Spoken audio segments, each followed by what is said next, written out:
الحمد لله رب العالمين والعاقبة للمتقين والجنة للمؤمنين والنار للملحدين والصلاة والسلام على سيد الأنبياء والمرسلين سيدنا ونبينا وشفيعنا أبي القاسم محمد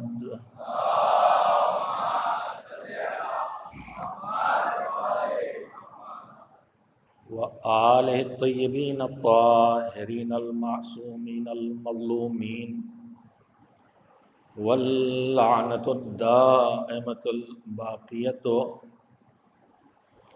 على أعدائهم أجمعين من الآن إلى يوم الدين. أما بعد، فقال رسول الله صلى الله عليه وآله وسلم: إن الحسين مصباح الهدى وسفينة النجاة. وقال في وقت آخر: إن لقتل الحسين حرارة في قلوب المؤمنين لا تبرد أبدا. صلوات بھیجیے محمد و آل محمد.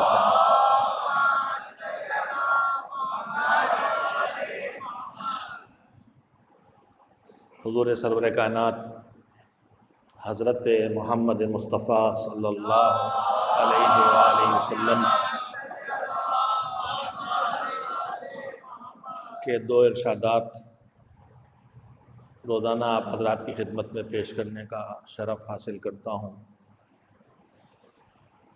پہلا جملہ، پہلی حدیث یہ کہہ رہی ہے کہ حسین ہدایت کا چراغ ہیں اور کشتی نجات ہیں. دوسرا جملہ یہ ہے کہ حسین کی شہادت سے مومنین کے دلوں میں وہ حرارت، وہ گرمی، وہ جوش، وہ جذبہ، وہ ولولہ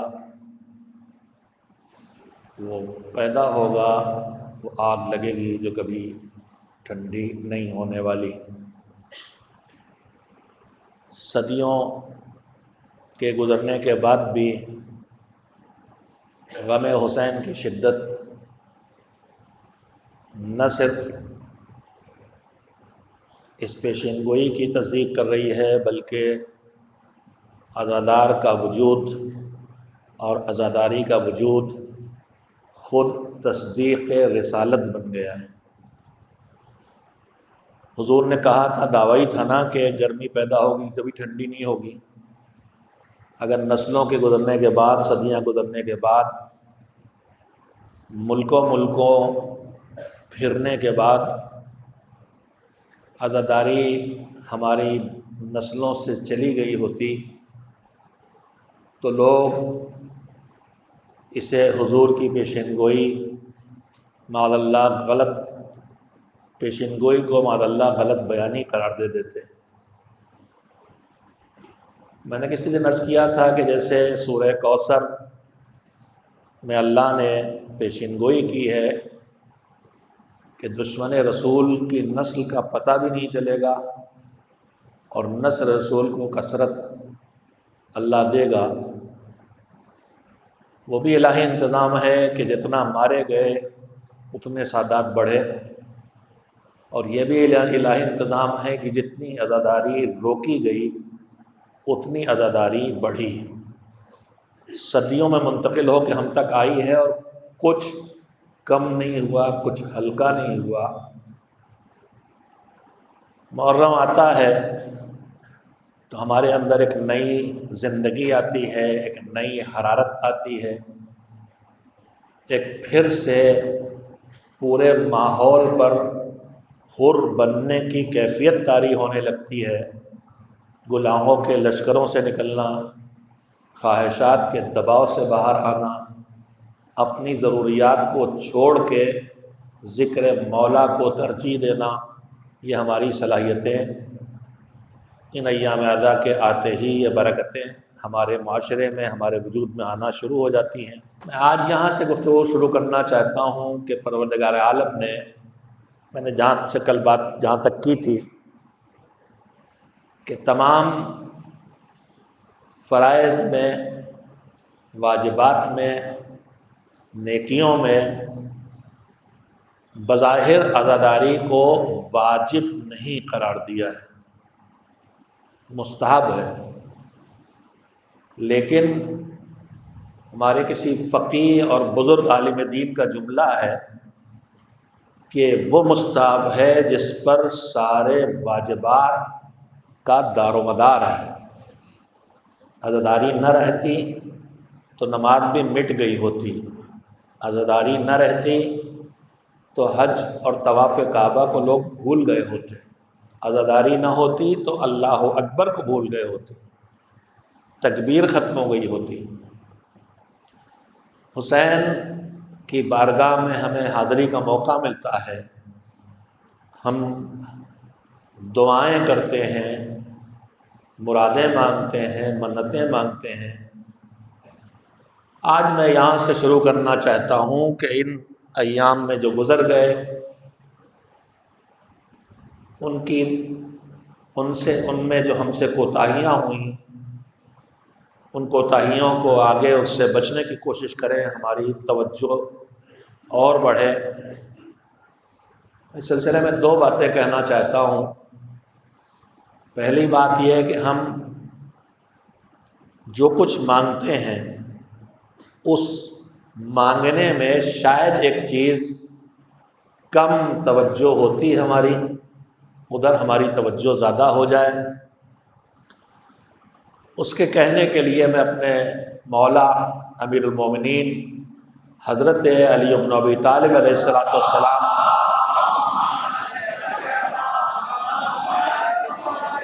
کی ایک مشہور دعا کے تذکرے کے سہارے بات کہنا چاہوں گا۔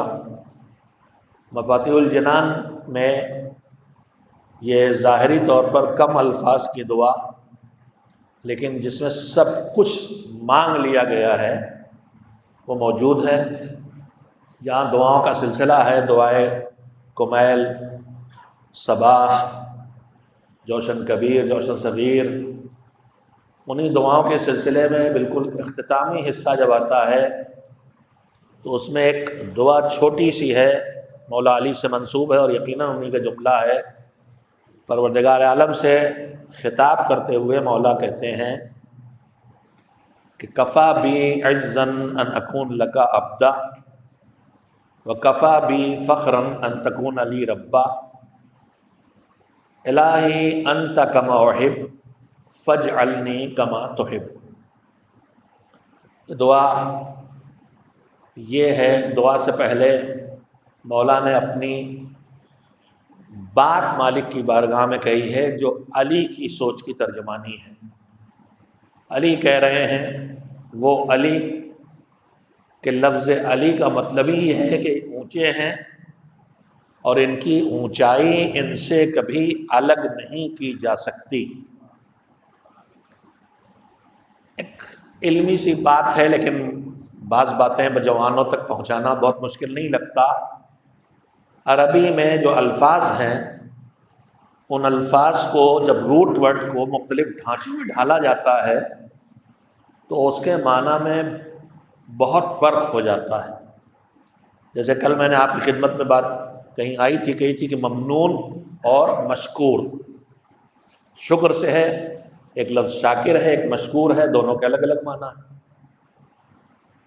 تو الفاظ کا ڈھانچہ بدلنے سے بات بدلتی ہے۔ لفظ علم ہے، مثلا لفظ علم سے عالم بھی بنتا ہے اور لفظ علم ہی سے علیم بھی بنتا ہے، لیکن دونوں میں فرق یہ ہے کہ عالم سے علم والا جس کا علم اس سے الگ بھی ہو سکتا ہے، بیمار ہو گیا، یادداشت چلی گئی، بے عملی کا شکار رہا، علم واپس چلا گیا۔ اس لیے کہ علم جب آتا ہے تو آتے ہی روایات میں معصومین کے جملے ہیں کہ العلم یحتف بالعمل، علم آتے ہی عمل کو آواز دیتا ہے۔ ان اجاب و الا فرتحل، جتنا سیکھا ہے جو علم آیا ہے اگر اس پر عمل کیا جائے تو یہ علم رکتا ہے، اور اگر عمل نہ کیا جائے تو یہ علم چلا جاتا ہے۔ ایک علم وہ ہے جو آیا اور چلا گیا۔ ہر صفت انسان کی دو طرح کی ہو سکتی ہے، ایک وقتی اور ایک ہمیشہ والی۔ ایک آدمی وہ جس کو کبھی غصہ آیا، اور ایک وہ ہے جو غصیل طبیعت کا ہے، تو دونوں میں فرق ہے۔ یہ چھت مجھ سے اونچی ہے، میں اس کے نیچے ہوں، اب یہ چھت مجھ سے اوپر ہے، میں اس کے نیچے ہوں، لیکن ابھی میں اوپر چلا جاؤں تو اب میں اس چھت کے اوپر چلا گیا اور یہ مجھ سے نیچی ہو گئی۔ میں ممبر پہ بیٹھا ہوں تھوڑا سی اونچائی پہ، حالانکہ یہ چوئی تھوڑی نہیں ہے، ممبر کی اونچائی بہت بڑی ہے۔ کاش کہ ہم سب اس کو محسوس کریں کہ کس اونچی جگہ پہ ہم بیٹھے ہیں، کچھ تو اس کا حق ادا کرنے کی کوشش کیا کریں۔ آپ زمین پہ بیٹھے ہیں، تھوڑا سے مجھ سے نیچی سطح پہ بیٹھے ہیں، لیکن ابھی میں اتروں گا تو میری یہ اونچائی ختم ہو جائے گی۔ تو ہر صفت دو طرح کی ہوتی ہے، ایک وقتی، ایک مستقل۔ لفظ علم سے مثلا عالم بنا تو اس کا مطلب ہے جس کے پاس علم ہے اور اس کا علم اس سے جا سکتا ہے، لیکن لفظ علم سے جب علیم بنتا ہے تو اس کا مطلب یہ ہوتا ہے کہ اب اس کا علم اس سے جانے والا نہیں ہے۔ اسی لیے ہم میں سے ہر ایک کے لیے عالم تو کہا جا سکتا ہے، لیکن ہم انسانوں میں کوئی علیم نہیں ہے۔ علیم اس کی ذات، تو اس کا اپنا علم ہے، اس سے جانے والا نہیں۔ میں نے اتنی مثال مولا کے ارشاد کے سنانے کے سہارے چاہا کہ آپ کو تھوڑا سے توجہ بھی حاصل کر لوں۔ لفظ علم سے عالم اور علیم جیسے ہی بنا ہے، ویسے ہی علی، علی ہے، ڈبل یہ ہے، اس میں 4 حرف ہیں، الف لام یہ علو سے بنا ہے۔ علو کے معنی ہوتے ہیں اونچائی، بلندی۔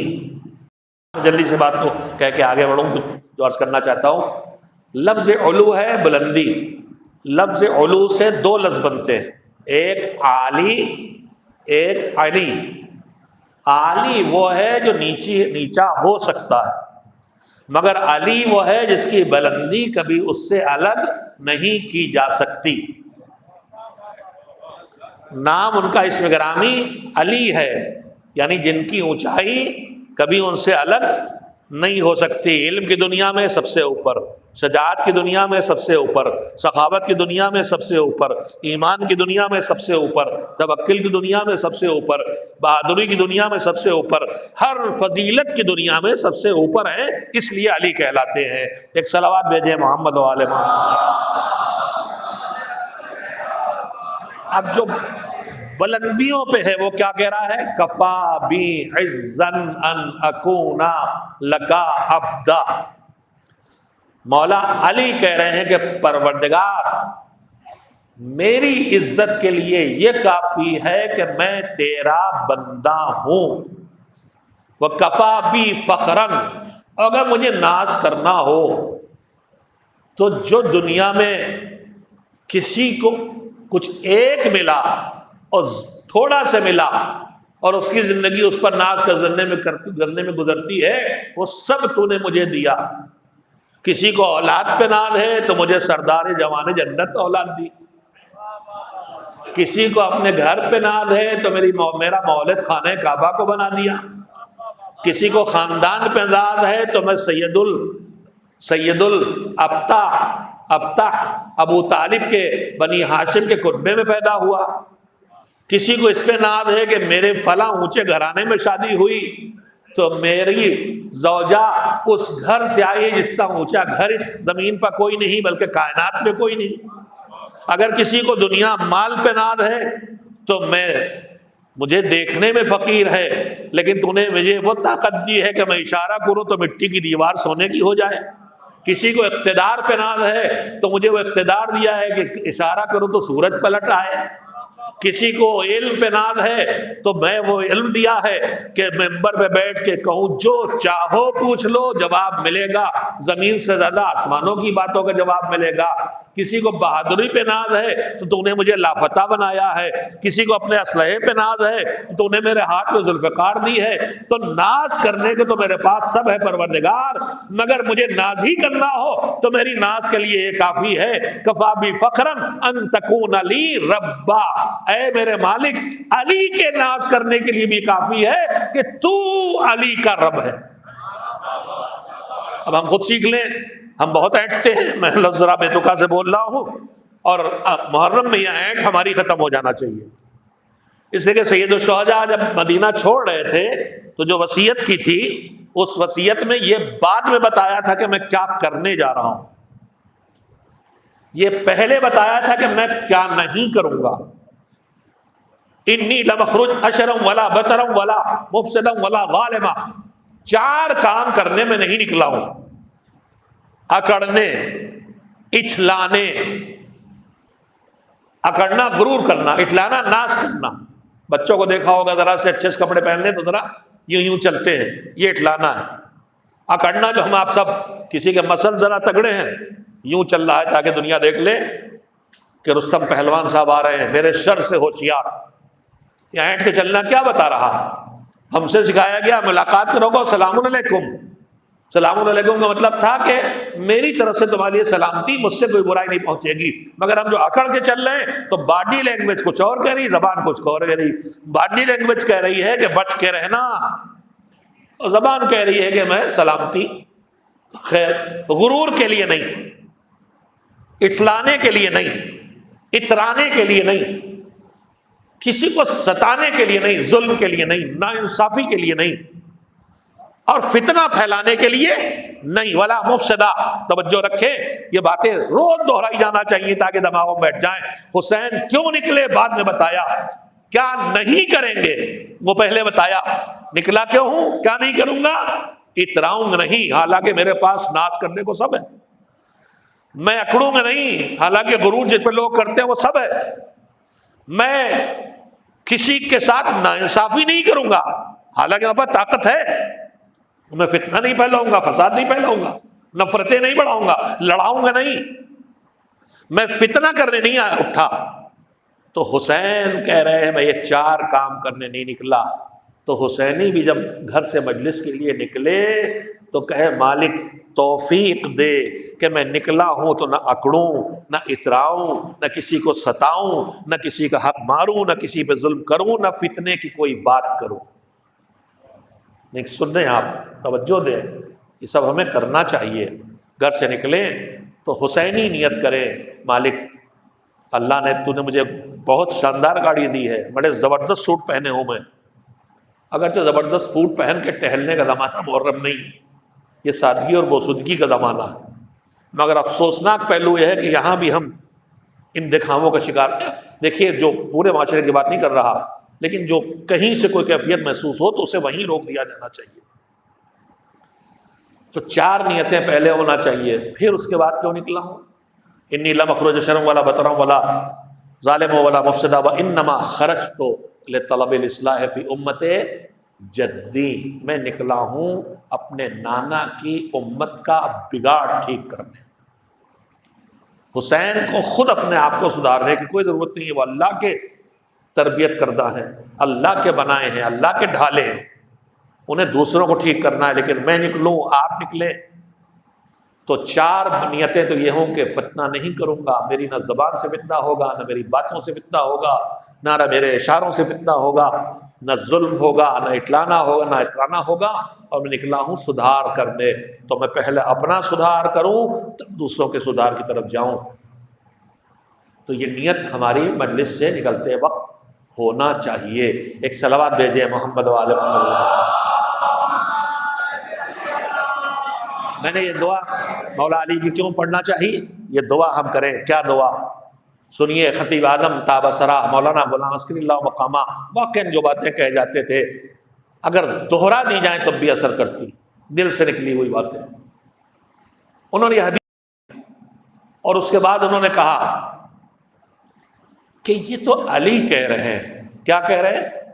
میری عزت کے لیے کافی ہے کہ میں تیرا بندہ ہوں اور میرے ناز کرنے کے لیے کافی ہے کہ تو میرا رب ہے. اس کے بعد اگلا جملہ جو اصلی جملہ ہے، الہی انت کما احب، اے میرے مالک تو ویسا ہے جیسا خدا مجھے پسند ہے، جیسا خدا مجھے چاہیے.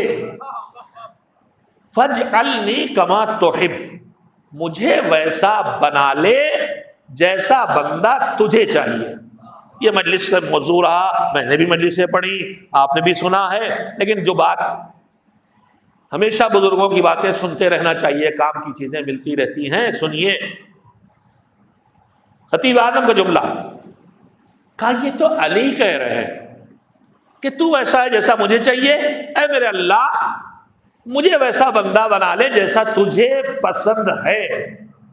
تجھے پسند ہے کا مطلب جسے رضا تیری مل جائے.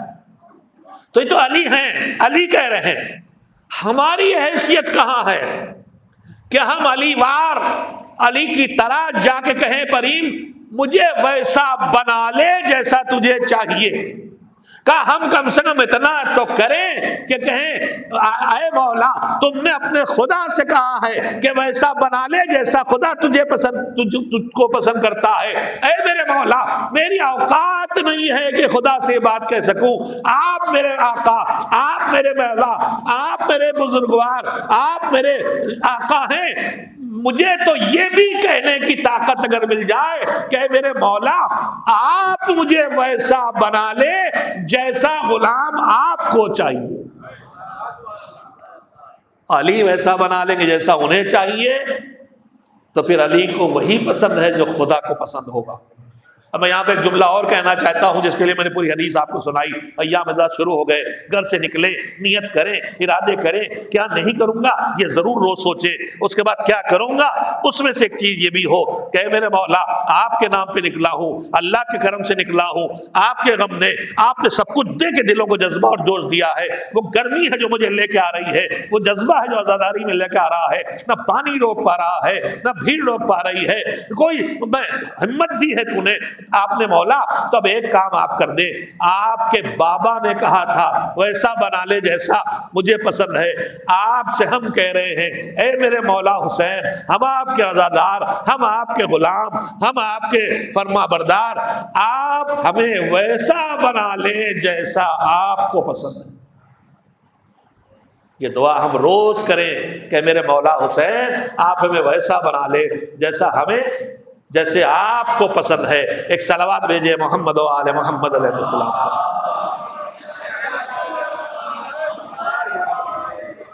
دوسری بات جو اسی سلسلے سے کہنا چاہتا ہوں،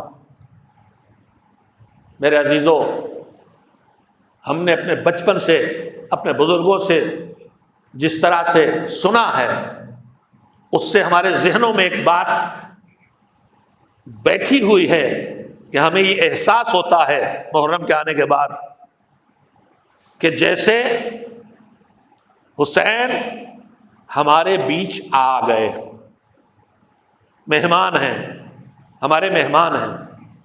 یہ بات صرف بات کہنے کی ہے، ورنہ حسین زندگی میں ہمیشہ ہیں اور ہمیشہ رہنا چاہیے. لیکن اگر ہم سے غفلت ہوئی، ہم بے توجہ ہو گئے، نہیں یاد کیا اپنے مولا کو، لیکن محرم آتے ہی واقعاً ہم پھر سے واپس آ جاتے ہیں. ادھر ادھر جہاں دماغ لگے وہاں سے چھوٹتے ہیں. کاروبار، تعلیم، رشتے، سیاست، دوست سب کنارے جاتا ہے، مولا کی طرف متوجہ ہو جاتے ہیں. تو یہ لگتا ہے کہ میرا مولا میرا مہمان ہو گیا.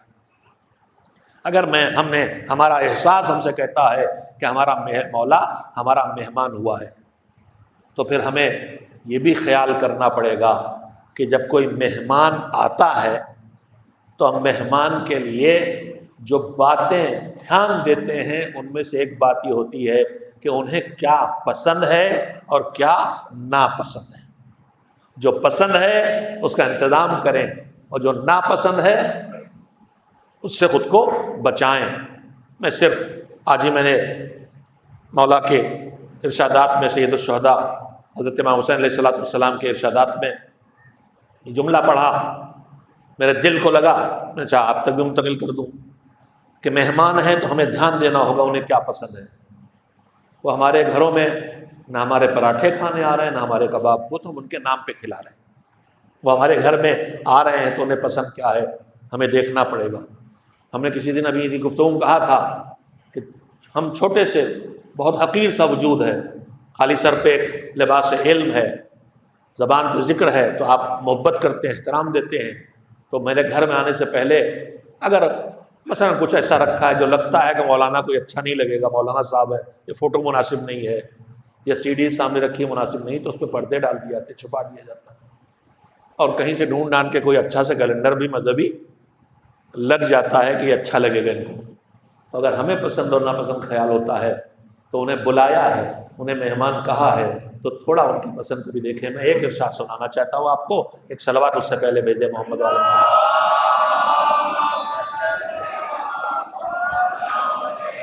بظاہر مولا کا ارشاد اس موقع کا ہے کہ جب 9 محرم کی شام کو لشکر یزید نے حملہ کیا تھا اور مولا نے ابو الفضل العباس علیہ السلام کو بھیج کے لشکر سے کہلایا تھا کہ ایک رات کی ہمیں مہلت دے دے۔ ایک رات کی مہلت لی، کس لیے لی؟ بچپن سے سنتے آتے ہیں مجالس میں، تاکہ ایک رات اور ہم عبادت کر لیں، ذکر خدا کر لیں۔ میں یہاں پہ ایک جملہ اکثر کہہ دیتا ہوں، ذہن میں آ گیا، آپ بھی سن لیں۔ یہ وہ گھرانہ ہے جو کبھی اللہ کے علاوہ کسی کے آگے دست سوال نہیں پھیلاتا، کسی کے آگے یہ ہاتھ نہیں پھیلاتا ہے، صرف اللہ کے آگے ہاتھ پھیلاتا ہے، سوال کرتا ہے، مانگتا ہے۔ آج حسین نے مہلت مانگی ہے نا، لشکر یزید سے مہلت مانگی ہے۔ اس گھرانے کی عظمت کا احساس کریں، یہ اللہ کے علاوہ کسی کے آگے ہاتھ نہیں پھیلاتا، بلکہ اس کا مزاج تو یہ ہے کہ یہ اپنی دنیا کے لیے بھی اللہ کے آگے ہاتھ نہیں پھیلاتا۔ سیرت سنیں، چوتھے امام حضرت زین العابدین علیہ السلام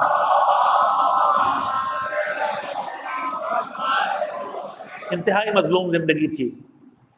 یزید جیسے ظالم کے بعد ولید جیسے ظالم ایک کے بعد ایک آتے رہے، مروان و ولید جیسے، اور جب حکومت کسی خلاف ہوتی ہے تو لوگ بھی خوب ستاتے ہیں کمزور سمجھ کے۔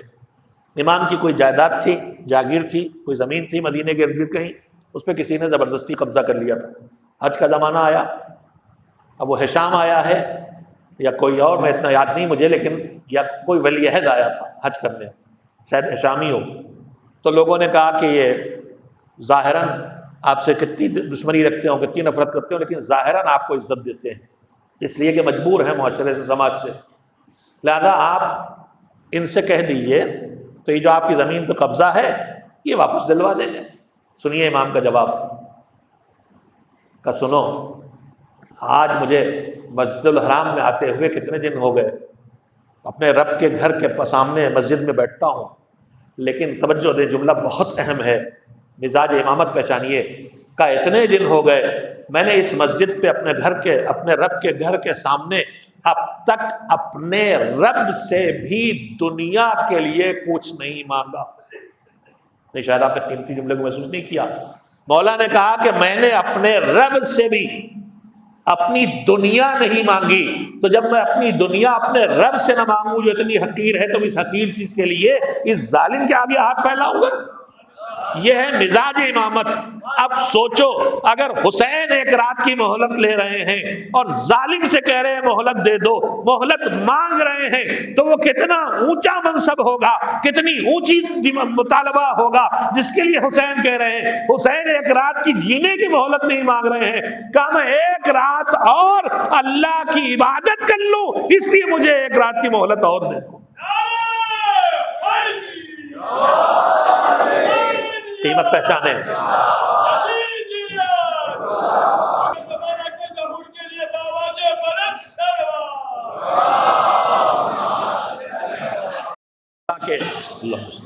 مولا کے کلمات میں کلمہ ہے یہ، فَهُوَ يَعْلَمُ، اللہ جانتا ہے۔ ہم آپ بڑی آسانی سے کہہ دیتے ہیں اللہ جانتا ہے، مگر یہ حسین کہہ رہے ہیں اللہ جانتا ہے۔ کیا جانتا ہے؟ فَهُوَ يَعْلَمُ أَنِّي قَدْ كُنْتُ أُحِبُّ الصَّلَاةَ لَهُ، اللہ جانتا ہے کہ مجھے ہمیشہ سے اس کے لیے نماز پڑھنا پسند ہے۔ یہ ہے حسین کی پسند، نماز پڑھنا، نماز پڑھنے کو پسند کرنا، نمازی ہونے کو پسند کرنا۔ فَهُوَ يَعْلَمُ، وہ جانتا ہے، انی قد احب الصلاۃ لہ والتلاوۃ کتابہ، میرے دو شوق ہیں، میری دو، لوگ کہتے ہیں نا ہابی کیا ہے، میں لفظ مولا کے لیے نہیں استعمال کروں گا، لیکن ہے بھائی میری پسند کیا ہے، میری پسند کیا ہے، میرا شوق کیا ہے۔ مجھے اللہ جانتا ہے کہ مجھے دو ہی شوق ہیں، اپنے پروردگار کے لیے نماز پڑھنا اور اس کے کتاب کی تلاوت کرنا۔ اور یہ حسین ہیں جو کہیں گے وہ کر کے دکھا دیں گے۔ آئیے کربلا دیکھ لیجئے، جو انہوں نے کہا ہے وہ دکھا دیا کہ نہیں، تم ہمارے سر و تن میں جدائی کر دو گے، لیکن سر کٹے گا تو سجدے میں کٹے گا، اور سر نو کے رضا پہ چڑھے گا تو تلاوت قرآن کر کے بتائے گا مجھے نماز پسند تھی، مجھے نماز پسند ہے، مجھے تلاوت پسند تھی، مجھے تلاوت پسند ہے۔ آئیے حسین کے استقبال کی تیاریوں میں تیاری ہے کہ ہم یہ خیال رکھیں کہ انہیں کیا پسند ہے۔ انہیں نمازیں پڑھنا پسند ہے، نمازیں قضا کرنا پسند نہیں ہے، انہیں تلاوت کرنا پسند ہے، انہیں تلاوت قرآن کریم کو رکھ دینا اور چوم کے رکھ دینا خالی اس کے قائل حسین نہیں ہیں۔ دو باتیں میں نے آپ حضرات کی خدمت میں عرض کر لی، اب اس کے بعد تھوڑا سا وقت بچا ہے، جو میں نے تیسری بات آپ کی خدمت میں کہنا چاہی تھی، وہ کہنا چاہی تھی کہ ایام عزا شروع ہو چکے، حسین ہمارے مہمان ہو گئے۔ ایک بالکل نفسیاتی بات کہنا چاہتا ہوں، اگر ہم کہیں مہمانی میں جائیں اور جس گھر میں گئے ہیں وہاں آپس میں چپلش چل رہی ہو، جھگڑا لڑائی چل رہا ہو، تو میں ہو رہی ہو، ایک دوسرے پہ الزام تراشیاں ہو رہی ہوں، ہم لوگ ہمیشہ مسافر رہتے ہیں، ان منزلوں سے گزرنا پڑتا ہے، تو اگر ہم کسی ایسی جگہ مہمان ہوتے ہیں جہاں ہمیں میاں بیوی ہی میں انبن سی محسوس ہوتی ہے، بچوں میں بگاڑ دکھائی دیتا ہے، ہم کہیں نہ کہیں ہمیں بڑی تکلیف اٹھانا پڑتی ہے، بڑی اذیت محسوس ہوتی ہے۔ یعنی اگر ہم ایک چھوٹی سے حقیر سے ذرے سے بھی چھوٹے ہیں، غلام حسین ہیں، ان کے غلام ہیں، تو ہم کہیں جاتے ہیں تو ہم جہاں مہمان ہوں وہاں آپس کی چپکلش اور جھگڑے ہم کو اچھے نہیں لگتے، تو پھر عزیزو حسین کو مہمان کیا ہے، حسین کو مہمان کیا ہے۔ ایام عزا میں جھگڑے نہ بڑھاؤ، جو ہیں انہیں مٹا دو، ایام عزا میں چپکلش نہ بڑھاؤ، جو ہیں انہیں کم کر دو۔ ہم چھوٹی چھوٹی باتوں پہ بھیڑ جاتے ہیں، بحث کرنے لگتے ہیں، کسی کا عقیدہ خراب کہنے لگے، کسی کا عمل خراب کہنے لگے، کسی کچھ کہنے لگے۔ اللہ کرے کہ دل سے نکلے دل میں جائے، یہ ایک دوسرے کو توڑنے کا وقت نہیں ہے، ایک دوسرے کے جوڑنے کا زمانہ ہے، یہ چھوڑنے کا وقت نہیں ہے۔ بے شک ہم اور آپ کوئی دو برابر نہیں، ہم اور آپ ہم میں سے کوئی دو برابر نہیں، کسی چیز میں برابر نہیں، جڑواں بھائی بھی، سگے بھائی بہن بھی، ایمان میں دونوں برابر ہوں ضروری نہیں، عمل میں برابر ہوں، اخلاق میں نہیں، برابر نہیں ہے، فرق ہے۔ اور دو کیا برابر ہوں گے؟ میری آپ کی زندگی میں ہر وقت اتار چڑھاؤ ہے، میں ہر وقت ایمان میں مینٹین نہیں ہوں، کبھی ایمان کتنا نیچے چلا جائے گناہوں کے نتیجے میں کہ لیسا منا کی منزلوں میں آنے لگے، اور کبھی ایمان اتنا اونچا اٹھ جائے کہ سلمان و منا اہل البیت تک پہنچا دے۔ سلمان و منا اہل البیت تو ہم سنتے رہتے ہیں، مگر دوسرا قرارہ بھی ہم نے نہیں سنا ہے، جہاں منا اہل البیت کا کلمہ جناب سلمان کے لیے ہم اہل بیت سے تھے نہیں آ گئے، ویسے ہی ہوگی کوالٹی جیسے ہونا چاہیے ہے، لیکن اس کا الٹا بھی ہے کہ فرمائے سلمان ہمارے ہیں تو اس کے ساتھ یہ بھی کہا لیسا منا، یہ ہمارے نہیں ہیں، فہرست ہے ان گناہوں کی، ان برائیوں کی، ان خرابیوں کی کہ جو انسان میں پیدا ہو جائے تو ائمہ کہتے ہیں یہ ہمارا نہیں ہے، لیسا منا بھی ہے۔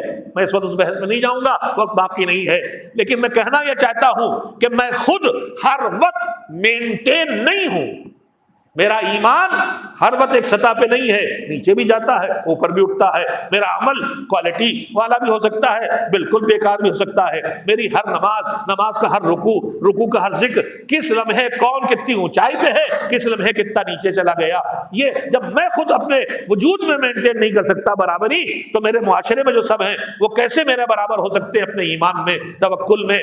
نہ جانے کتنے ہیں جو مجھ سے بہت اوپر ہیں، مجھ سے بہت بہتر ہیں، بلکہ بڑی تعداد ہے جو مجھ سے بہتر اور اونچے ہیں، لیکن اگر میں کچھ سے کمتر ہوں تو جو مجھ سے برتر ہے کیا وہ مجھے ڈھکیل دے؟ کیا وہ مجھے چھوڑ دے؟ کیا وہ مجھے گرا دے؟ نہیں۔ یہی آپ کی خدمت آج اور کہنا چاہتا ہوں، ٹھیک ہے کسی کو لگتا ہے کہ وہ عقیدے میں بہت مضبوط ہے، دوسرا کمزور ہے، کسی کو لگتا ہے کہ اپنے اعمال میں بہت اچھا ہے، وہ دوسرا کمزور ہے، کسی کو لگتا ہے ہم اخلاق میں بہت اچھے ہیں، اس کا اخلاق اچھا نہیں ہے۔ تو سنیں یہاں پر معصوم نے ہمیں کیا سکھایا؟ چھٹے امام حضرت جعفر صادق علیہ السلام کی خدمت میں امام کے کچھ اصحاب یعنی جو ساتھ رہتے، اٹھتے بیٹھتے اور سیکھتے ہیں، اور کسی نیت سے نہیں آئے ہیں، کسی اور لینے نہیں آئے ہیں، بس امام کے پاس آئے ہیں تو ان سے علم لینے آئے ہیں، ہدایت لینے آئے ہیں، وہ بیٹھے باتیں کر رہے تھے، امام نے ان کی باتیں سنی، کچھ اس طرح کی باتیں تھیں، کچھ لوگوں کا تذکرہ تھا، تو کہنے لگے نہیں وہ ہمارے معیار کے نہیں، وہ ہماری کوالٹی کے نہیں ہیں، ہم نے گویا ہم ارے صاحب ان سے کہا، ہم لوگ کہتے ہیں نا ارے صاحب وہ معیار کے نہیں، ہماری کوالٹی کے، چھوڑیے، ایسی کچھ باتیں کہہ رہے تھے۔ امام نے کہا کیا کہہ رہے ہو تم لوگ؟ تو انہوں نے کچھ ذکر کیا، وہ لوگ ہیں مگر آپ کے بارے میں جتنی معرفت اور ایمان اور عقیدہ ہمارا ہے ویسا ان کا نہیں ہے، اس لیے ہم ان سے الگ ہیں۔ تو امام نے کہا کہ نہیں، سنیے بہت قیمتی بات، ہم سب محسوس کریں اس چیز کو۔ امام نے کہا سنو، تم اگر، امام نے پوچھا یہ بتاؤ کہ تم جس جگہ بھی ہو معرفت اور ایمان کے، ہمارے سامنے تمہاری کیا حیثیت؟ تو انہوں نے کہا کہ مولا آپ کے سامنے ہم کیا ہیں؟ ہم آپ کے سامنے کیا ہے؟ امام ہے، بلندیوں کی عظمتوں کی انتہا پہ ہے۔ تو امام نے جملہ کہا، توجہ دیجیے گا، امام نے فرمایا کہ سنو، اگر یہی معیار بنا لو گے کہ وہ تمہاری کوالٹی کے نہیں ہیں لہذا تم ان سے الگ ہو، ان سے رابطہ نہیں رکھو گے، انہیں چھوڑ دو گے، تو پھر تم ہمارے جیسے کہاں ہو، ہم بھی چھوڑ دیں تمہیں، ہم بھی چھوڑ دیں تمہیں، تو نہیں چھوڑ چاہو گے نا، تو سنو پھر یہ نہ سوچو کہ وہ ہمارے جیسے نہیں لہذا انہیں چھوڑ دیں، کوشش کرو، تمہیں لگتا ہے تم بہتر ہو تو انہیں کھینچ کے اپنے برابر لے آؤ، اپنا جیسا بنا لو۔ میں عزاداروں سے یہی کہوں گا، آپ کو لگتا ہے آپ کی عزاداری زیادہ اچھی ہے، آپ کا ماتم زیادہ اچھا ہے، اس کا خلوص کم ہے، اس کا ماتم کم ہے، اس کی عزاداری کم ہے، تو اسے کنارے نہ کر دیجیے کہ عزادار نہیں ہے، اسے اس عزاداری پہ لانے کی کوشش کیجیے جس سطح پہ آپ اپنے آپ کو محسوس کر رہے ہیں۔ اس لیے کہ حسین کا پیغام یہی ہے کہ حر کو لے آؤ، جان کو لے آؤ، اور لا کے اسی سب میں کھڑا کر دو جس میں قبر بنی ہاشم کھڑا ہوا ہے۔ ایک صلوات بھیجے محمد و آل محمد۔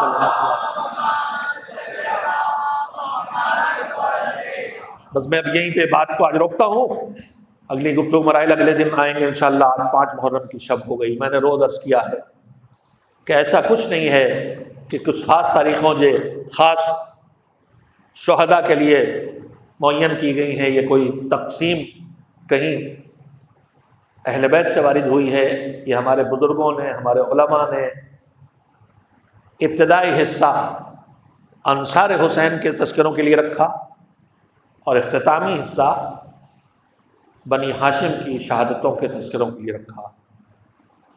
اودھ کا کلچر، لکھنؤ جس کی نمائندگی کرتا ہے، زیادہ تر ہماری عزاداری کے طریقوں میں وہیں کی نمائندگی ہے۔ دوسرا کلچر، بڑا کلچر حیدرآباد کا ہے، دہلی کا ہے، اس میں 5 محرم شاید میر انیس کے دور سے یا اس سے پہلے تاریخ میں لکھا ہے لوگوں نے کہ کب سے یہ شروع ہوا، ان کے لیے ان سے منسوب کر دی گئی ہے، ان پر رونے کے لیے منسوب کر دی گئی ہے کہ جن کی ماں زندہ تھی مگر اس نے اپنے بچوں کا کبھی ماتم نہیں کیا۔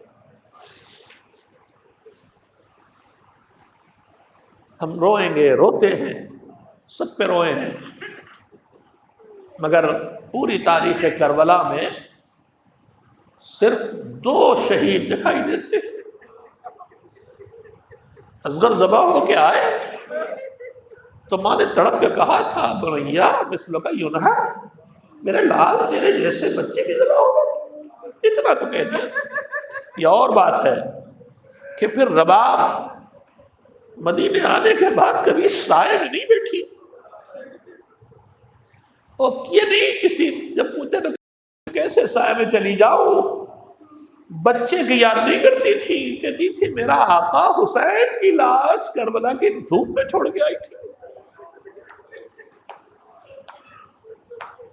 مگر ایک جملہ تو کم سے کم کہا تھا، میرے لال تیرے جیسے ذبح کر دیے جاتے ہیں۔ یہ اون محمد ہے جن کی ماں زندہ تھی مگر روئی نہیں۔ اون محمد جعفر کی یادگار، عباس کے شاگرد، حسین کا خون، حسین کی تربیت میں پلے بڑھے، پوری شجاعت کے ساتھ لڑے، میدان میں گئے، شہید ہو کے زخمی ہو کے گرے، بلایا، ابھی حسین اکیلے نہیں جاتے ہیں، ابھی حسین کے ساتھ عباس بھی ہیں، ابھی حسین کے ساتھ اکبر بھی ہے، ابھی حسین کے ساتھ قاسم بھی ہے۔ دھیرے دھیرے وقت آئے گا کہ لاشیں اٹھانے کے لیے حسین جاتے رہیں گے اور ساتھی کم ہوتے رہیں گے، اور آخری وہ جب آئے گا کمر پکڑ کے چلیں گے بھیا کے لاشے پہ تو بس اکبر بچے کا ساتھ دینے کے لیے، مگر جب اکبر کی لاش پہ چلے گئے اٹھانے تو اب کوئی ساتھ دینے والا نہ ہوگا۔ اجرکم اللہ۔ بھیا ماموں نے بھانجوں کو رخصت کیا، اپنے ہاتھوں سے بازو پہ سوار کر کے بھیجا، لڑے، خوب لڑے، اور اس کے بعد زخمی ہو کے گرے، بلایا، حسین ساتھ میں عباس، 2 جوان لاشیں اللہ کے خیموں میں رکھی، زینب کبریٰ نکلی۔ علمی مقاتل میں لکھا تو نہیں مگر بڑا بے چین ہوتا ہوں سوچ کے کہ عباس سر جھکائے، ہاتھوں کو باندھے کھڑے ہیں، بی بی ارے یہ زندہ تھا اور مجھے بچوں کی لاش آپ کی اٹھانا پڑی، شرمندہ ہوں۔ لاشیں دیکھ کے زینب تڑپی رہی، بزرگوں سے سنتے آ رہے ہیں، مزاج زینبی بھی یہی ہے، لاشوں کے درمیان جگہ بنائی، سجدے میں سر رکھا، تیرا شکر کے قربانی کا۔ وقت گزر گیا، وقت گزر گیا، قدم قدم پہ زینب بھیا کا ماتم کرتی رہی، قدم قدم پہ زینب بھیا کا ماتم کرتی رہی۔ 11 محرم کو قافلہ جب گزارا جا رہا ہے شام کے وقت مقتل میں، ادھر سے جدھر لاشیں پڑی ہیں، بیویوں نے خود کو گرایا، اپنے اپنے وارثوں تک پہنچایا۔ زینب کے 2 گود کے پالے اسی زمین پہ سو رہے ہیں، مگر زینب نے بھیا کو دیکھا، ماتم شروع کیا، نانا رسول اللہ آپ کے اوپر ملائکہ سماوات درود و سلام بھیجے، اور آپ کے حسین کی لاش یہ زمین پر بے گور و کفن پڑی ہے، خاک میں ڈوبی ہوئی، بیٹوں کی لاشیں پڑی ہیں مگر بھیا کا ماتم کیا۔ قدم قدم پہ بھائی کا ماتم کرتی رہی۔ جب رہائی کی خبر ملی پھر فرمائش کی، بیٹا جب سے تمہارا باپ مارا گیا ہے ہم تمہیں پرسہ نہیں دے سکے، کوئی گھر خالی کرا دے، ہم اپنے بھیا کا ماتم بھی کریں گے اور بھیا کا پرسہ بھی دیں گے۔ اب بھی زینب نے اپنے بچوں کو یاد نہیں کیا، اب جلدی سے 2-3 فکریں سن لے۔ مجلس سج گئی، شہداء کے سر بھی آ گئے، سر آنا شروع ہوئے تو بیویوں نے لے کے اپنے سروں کو سنبھالا، لیلا نے اکبر کے منہ میں رکھے، رباب نے نندے سے لال کے چھوٹے سے دہن پہ منہ رکھا، قاسم کا دل سب لے کے عمر فرما، زینب بھیا کے سر لیے رو رہی ہیں۔ شام کی عورتیں بولنے لگی، ارے یہ 2 جوانوں کے سر چاند جیسے چمکتے سر رکھے ہیں، لگتا ان کی ماں زندہ نہیں ہے، آواز دلائی، ارے ماں زندہ ہے مگر میں اپنے بھیا کا ماتم کروں گی۔ زندگی گزارتی شام کے زندان میں، حسین کو روئی، آئی مدینے میں، نانا کے مزار پہ پہنچی، آقا بھیا حسین مارا گیا، لالا حسین کا ماتم، حسین کا ماتم، وقت گزرا، آئے عبداللہ چلو اب گھر چلو، پہنچی، بلانے پہ عبداللہ گھر میں نہیں تھے، صحن خالہ میں داخل ہوئی، سامنے وہ حجرہ جس میں مولا محمد سوتے تھے، اندر پہنچی، بستر اب بھی لگے ہیں، تو پہلی اور آخری بار کربلا کا رخ کر کے آواز دی، اونا محمد، ارے تمہاری ماں آئی ہے، کیا اٹھ کے استقبال نہ کرو گے، کیا سلام نہ کرو گے؟ واہ غربتا واہ مظلوما سے عالم الذین ظلموا ایام منقلب ينقلبون الا لعنت اللہ علی القوم الظالمین۔ اللہم تقبل منا انک انت السمیع العلیم۔